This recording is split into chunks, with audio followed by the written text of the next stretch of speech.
أعوذ بالله من الشيطان الرجيم. بسم الله الرحمن الرحيم. أو يكون لك بيت من زخرف أو ترقى في السماء ولن نؤمن لرقيك حتى تنزل علينا كتابا نقرأه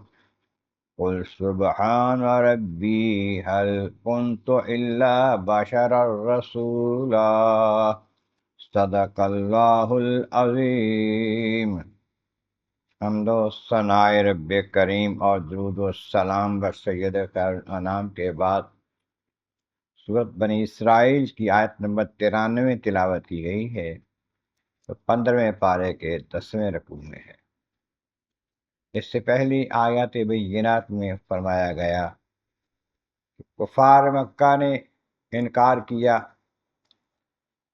حضور کی نبوت کا، قرآن کا، اللہ تعالیٰ کی توحید کا۔ آقا کریم علیہ السلام کے ذریعے اللہ کریم نے بڑے معجزے دکھائے ان کو، لیکن کوئی نہ کوئی نئی بات کرتے تو انہوں نے کہا کہ ہم آپ پر ایمان نہیں لائیں گے جب تک کہ آپ یہاں اس سرزمین مکہ میں چشمہ جاری کریں پانی کا، پہاڑوں کو یہاں سے ہٹائیں، آپ کے لیے ایک باغ ہو انگوروں کا، کھجوروں کا، اس میں نہریں جاری ہوں بہت ساری، یا آپ ایسا کریں ہمارے اوپر آسمانوں کے ٹکڑے گرا دیں، جیسے آپ کہتے ہیں کہ آسمانوں کے ٹکڑے تم پر گر جائیں گے قیامت کو، ابھی گرا دیں، یا پھر ایسا کریں اللہ تعالیٰ کو اور فرشتوں کو ہمارے سامنے لے آئیں، ہم ان کو دیکھیں کہ وہ ہمیں بتائیں کہ آپ اللہ کے نبی ہیں، پھر ہم مانیں۔ لیکن آیت میں فرمایا کہ او یکن لک بیت من زخرف، یا پھر اگر آپ نبی ہیں تو آپ کا ایک سونے کا گھر ہونا چاہیے، سونے کا بنا ہوا گھر ہو، یا پھر ایسا کریں ترقی فی السماء، آپ آسمانوں کی طرف چڑھ جائیں ہمارے سامنے، کسی بھی طریقے سے جائیں آسمانوں پر۔ جب آسمانوں پر چڑھ جائیں گے، آپ واقعی چڑھ جائیں گے، ہم دیکھیں کہ آپ چڑھ گئے ہیں، پھر بھی نؤمن لرقیک کا، ہم تمہارے اس چڑھنے پر بھی ایمان نہیں لائیں گے۔ آسمان پہ چڑھ جاؤ گے تو پھر ایمان لائیں، ایسا نہیں ہوگا۔ اگر آپ آسمان پر چڑھ جائیں پھر بھی ہم نہیں مانیں گے، حتیٰ تنزل علینا کتابا نقرؤہ، یہاں تک اوپر سے کتاب آئے، اوپر سے جا کے آسمانوں سے کتاب لے کر آئیں، کتابوں کے ساتھ فرشتے آئیں، پھر وہ فرشتے بھی ہمیں بتائیں کہ آپ نبی ہیں، کتاب میں لکھا ہو کہ یہ نبی ہیں، اس کی بات مانو، اس کا حکم مانو، پھر ہم تسلیم کر لیں گے۔ تو اللہ تعالیٰ نے فرمایا کہ قل،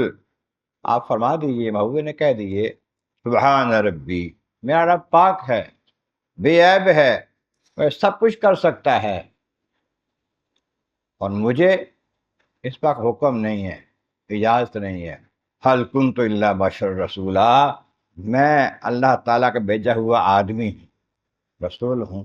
انسان ہوں، اور اللہ تعالیٰ کے حکم کے بغیر میں کچھ نہیں کرتا، اور وہ پروردگار جو چاہے کر سکتا ہے، جو کچھ تم مطالبے کر رہے ہو اس کی ضرورت نہیں ہے، اور اگر ان کو پورا کر دیا جائے پھر تم نہ مانے، پھر ہلاکت آ جائے گی، تباہی آ جائے گی۔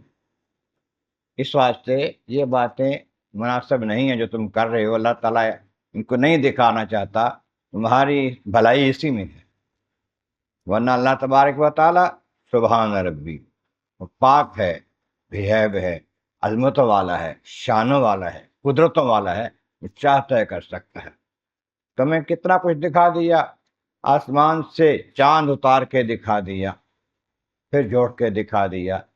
ہاتھوں کی انگلیوں سے چشمے پانی کے بہا کے دکھا دیے، کنکروں سے کلمہ پڑھا کے دکھا دیا، پتھروں سے پانی بہا کے دکھا دیا، یہ سارا کچھ تمہیں دکھا دیا ہے، اور بہت سا آکڑا اوچ بھی دکھایا ہے، لیکن جب نہیں مانو گے اللہ تبارک و تعالیٰ پھر تمہیں منوانا ضروری نہیں سمجھتا، اس کی حکمتیں ہیں۔